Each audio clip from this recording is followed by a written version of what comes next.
Hello, people of the internet, and welcome back to Who Would Have Thought, yet another FNaF movie news video. Filming has reportedly wrapped for Five Nights at Freddy's 2, releasing on the 5th of December this year. And recently, Scott, Blumhouse, and Universal have shared some brand new behind the scenes for the filming process, which we absolutely have to talk about because they reveal some pretty fascinating brand new details about the plot for the movie. So if you're excited for the second FNaF movie, scroll down, tickle that subscribe button. Subscribing to this channel is the best way to stay up to date with everything going on with the second FNaF movie. Let's start off this video by talking about filming, because reportedly filming has concluded for the movie. If you recall, FNaF 2 is being filmed in Louisiana, and thanks to their official Louisiana Entertainment website, they say that the feature film Music Box, which is the working title for FNaF 2, we know that Music Box is FNaF 2 #1 because, come on, Music Box, FNaF 2, the puppet, it just makes sense. And also when Dawko, Raz, Baz, and Ryan visited the set for the movie, we could see on their badges the name and logo for Music Box, so this is FNaF 2, and Louisiana says that they'll be filming through January 31st of 2025. And of course, checking the calendar, we're in February now, meaning that the movie should be done with filming. I'm sure you know by now, but this news is about 2 weeks old, and actually I recorded this video about a week ago, so I apologize for the delayed posting of this news, but since the recording of the video, Louisiana's website has confirmed that production has wrapped for Music Box, so there's our confirmation. Which is pretty interesting because back in September, on John FNAF's charity stream, Scott donated and said that he would be sharing photos when filming started in October. In future live streams from Dawko, Scott appeared in the chat once again to say that we are all unprepared for FNaF 2, and even that he was at the set filming on that day. And that then brings us to last week, where finally Scott, Blumhouse, and Universal gave us some brand new set photos, because thanks to, yet again, another charity stream, I guess this is the way to get FNaF news nowadays, Dawko was doing a charity stream supporting the LA Wildfire Relief Fund, which raised over $40,000, meaning Dawko and his community throughout all these years of charity streams have raised over $1 million for charity. So massive shout out to Dawko and his community, the charity streams he does.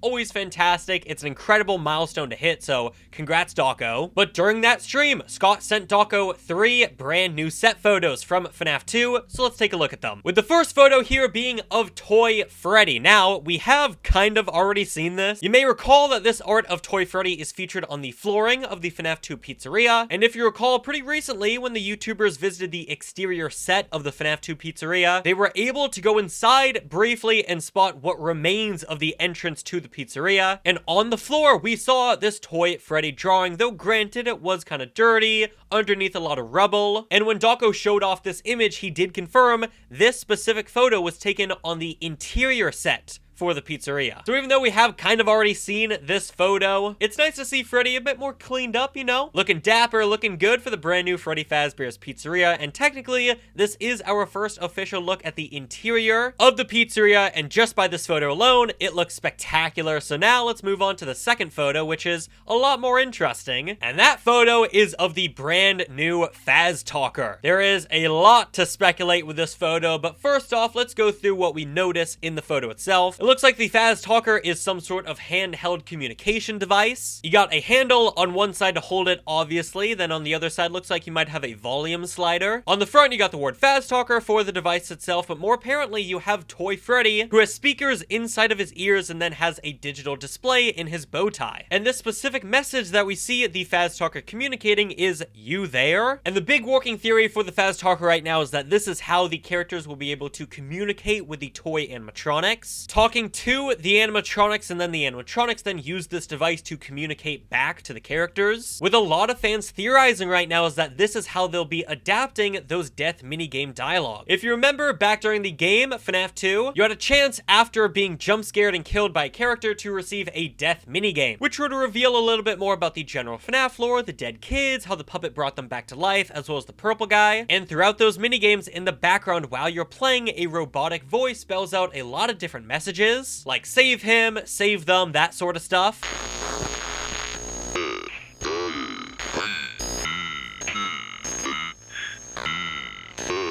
And during the credits for the first FNaF movie, we heard that exact same robotic voice, and it spelt out, "Come find me."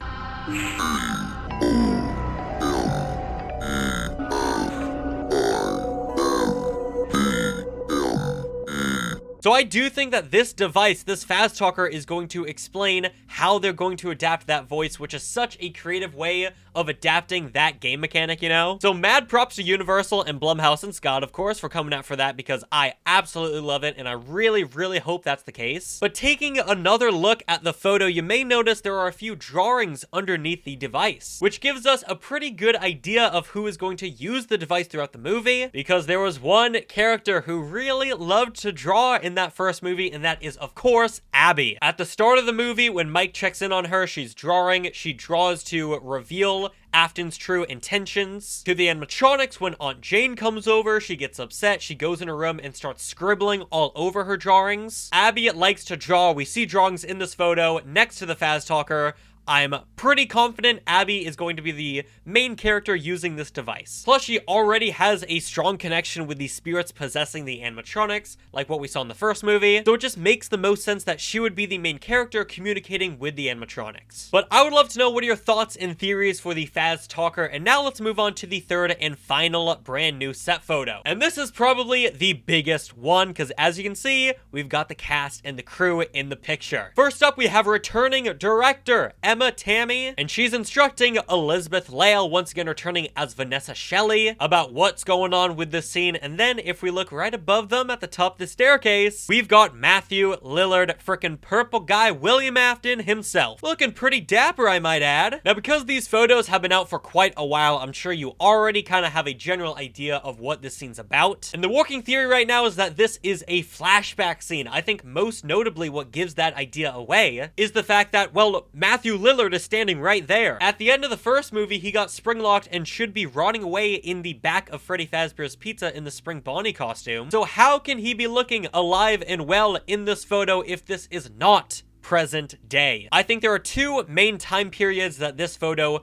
could be taking place during. Number one, because we do see adult Vanessa being played by Elizabeth Lail. The scene could be happening during the first movie. There's quite a few times where we don't see Vanessa in the first movie, where maybe she had gone back to her house to encounter William Afton. Because if you remember, they were kind of in cahoots in the first movie. William wanted Vanessa to keep track of Mike, lure him to the pizzeria, keep him there, so they were working together a little bit. So maybe this scene happens while they're still working together on the plan, but Vanessa realizes, I can't do that. I don't want to let this guy die. And that confrontation then leads to what we see during night 5, where she rebels against her father. Or another possibility that I feel like is a little bit less likely based on the context we get in this photo. This could be a scene from Vanessa's childhood. Back during the first movie, again, before that big night 5 showdown, when Vanessa reveals that William is her father, you can clearly tell there's a lot of trauma. With her relationship with William during her childhood, clearly there's something going on there, and I do think they're going to explore that at some point. Now, while I would absolutely love more explanation and expanding upon Vanessa's backstory and childhood, the reason why I don't think that's going to be this scene is for quite a few reasons. Number one, Elizabeth Lail is very clearly not a child. We could assume that there might be a younger actress who plays a young Vanessa who's just out of camera right now. But another reason why I don't think this is that far of a flashback is because, once again, you have adult, pretty much modern time William Afton here. It looks like Matthew does have a little bit of a beard in this photo. It's a little hard to tell. A few months ago, he did talk about shaving, or at least altering his facial hair for FNaF 2, which a lot of fans speculated could be for a flashback scene, but I just really don't think that this is it. It's also possible that they have a younger actor play a younger version of William, but just the fact that we see both Matthew and Elizabeth in this photo, it just doesn't entirely sell me on the premise that this could be a childhood flashback. But either way, I'd love to know what are your thoughts and theories for this scene. Something else that's pretty interesting. We can see a few photos throughout the house, most notably this one right above the fireplace, which I assume, at least it looks like a younger version of Vanessa being held by maybe her grandfather. So maybe they're going to introduce more of the Afton family in this film, but already there's a lot of brand new characters with the animatronics and brand new cast members, so